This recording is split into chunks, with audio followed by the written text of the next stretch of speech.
గౌరవ ముఖ్యమంత్రి శ్రీ నారా చంద్రబాబు నాయుడు గారికి, ఉప ముఖ్యమంత్రి పవన్ కళ్యాణ్ గారికి, సహచర మంత్రి వర్యులకు, ప్రధాన కార్యదర్శికి, డీజీపీ గారికి, కార్యదర్శులు, జిల్లా కలెక్టర్లు అందరికీ నమస్కారం. ప్రజల ఆశలు ఆకాంక్షలకు అనుగుణంగా పనిచేయడానికి, ప్రభుత్వ తీరుని సమీక్ష చేసుకుని సరిదిద్దుకుని ముందుకు పోవడానికి ఈ సమావేశం ఎంతో కీలకమైనటువంటిది.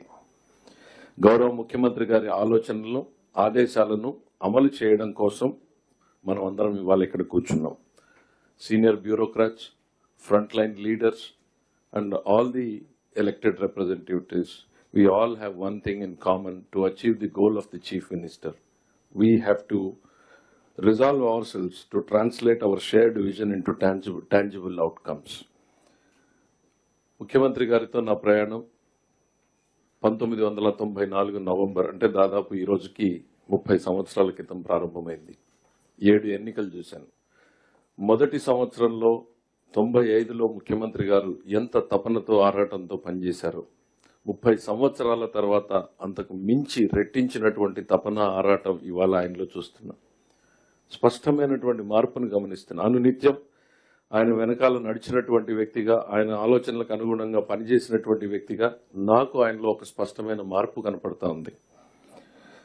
ఈ మిగిలినటువంటి జీవితం ప్రజల కోసమే అన్నటువంటి ఒక ప్రధానమైనటువంటి లక్ష్యంతో ప్రతి నిర్ణయంలోనూ ఒక మానవత్వ కోణం ఉండాలి అనే రకంగా ఆయన చేస్తున్నటువంటి ఆలోచన, ఆయన పడుతున్నటువంటి తపన నిజంగా మనందరికి కూడా మార్గదర్శకం కావాలని చెప్పి నేను కోరుకుంటూ ఉన్నా.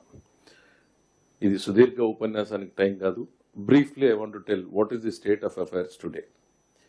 ముఖ్యమంత్రిగా చంద్రబాబు నాయుడు గారు ప్రమాణ స్వీకారం చేసిన రోజున ఆయనకు వారసత్వంగా వచ్చింది ఏంటో మీరు అందరూ కూడా చూశారు. 10 లక్షల కోట్ల రూపాయల అప్పుని తీర్చడానికి అప్పు తేవాల్సినటువంటి పరిస్థితి, అప్పు మీద వడ్డీ చెల్లించడానికి అప్పు చేయాల్సినటువంటి పరిస్థితి.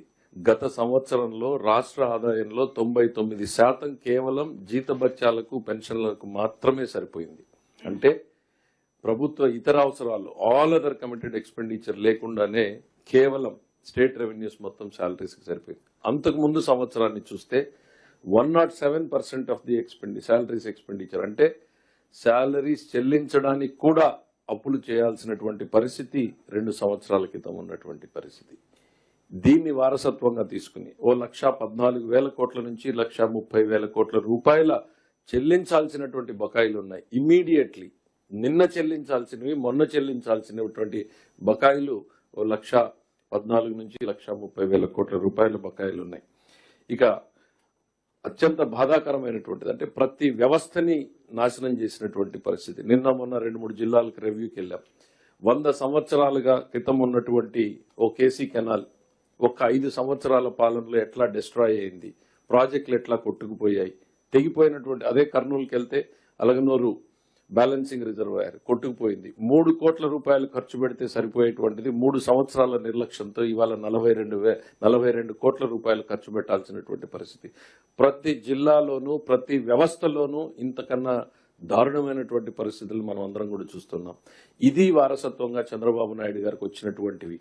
ఒకవైపు రాష్ట్రంలో అప్పులు, మరోవైపు ఆగిపోయినటువంటి ప్రాజెక్టులు, అడుగుపడినటువంటి, ముందుకు సాగినటువంటి పనులు, ప్రజల ఆశలు, ఆకాంక్షలు, వేరొకరి వల్ల సాధ్యం కానటువంటి పరిస్థితుల్లో మామూలు వ్యక్తికైతే నిద్ర లేనటువంటి రాత్రులు గడిపేటువంటి వ్యక్తి, ఒక ఆర్థిక శాఖ మంత్రిగా నేను చెప్తా ఉన్నా. ఇవాళ ఈ స్థాయికి రావడంలో ముఖ్యమంత్రి గారితో పనిచేయడం సుదీర్ఘం. నేను కూడా, ఎందుకంటే చాలా మంది యంగ్ ఆఫీసర్స్ ఉన్నారు. I just want to share my thought. What you will learn from him, what they don't teach you in Harvard, what they don't teach you in Stanford, what they don't teach you in IIMs, what they don't teach you in IITs.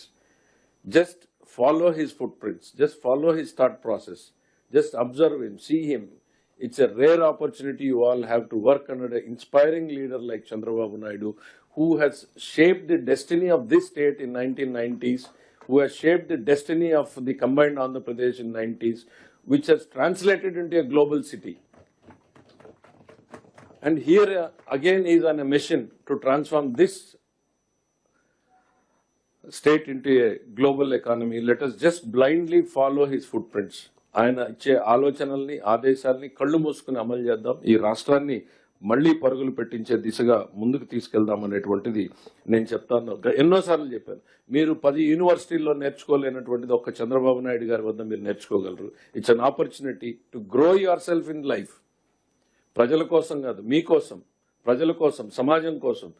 He's such an inspiring leader. You all have a great opportunity to work under his leadership. I want you to take this as an opportunity to shape yourself to help the people of this state to resolve. At the same time, ఆర్థిక శాఖ మంత్రిగా 2 ముక్కలు చెప్పి close చేయాలనుకుంటున్నా. మన రాష్ట్రానికి ఆదాయాన్ని ఇచ్చేటువంటి ఎక్సైజ్, కమర్షియల్ ట్యాక్స్, రిజిస్ట్రేషన్ డిపార్ట్మెంట్లు ప్రతి రూపాయిని సంపాదించడానికి ఎంతో కష్టపడి పనిచేస్తా ఉన్నారు. అట్లనే మిగిలిన శాఖల్ని కూడా నేను కోరేది, ప్రతి రూపాయిని ఖర్చు పెట్టేటప్పుడు ముఖ్యమంత్రి గారి ఆలోచనలకు అనుగుణంగా బాధ్యతాయుతంగా ఖర్చు పెట్టాలనేటువంటిది. ఎందుకంటే రాష్ట్రం ఉన్నటువంటి ఆర్థిక పరిస్థితుల్లో ఆయన ఆలోచనల్ని ఎఫెక్టివ్ గా ఎట్లా ఇంప్లిమెంట్ చేయగలము అని ఇన్నోవేటివ్ ప్రాసెస్ లో ఆలోచించమని చెప్పి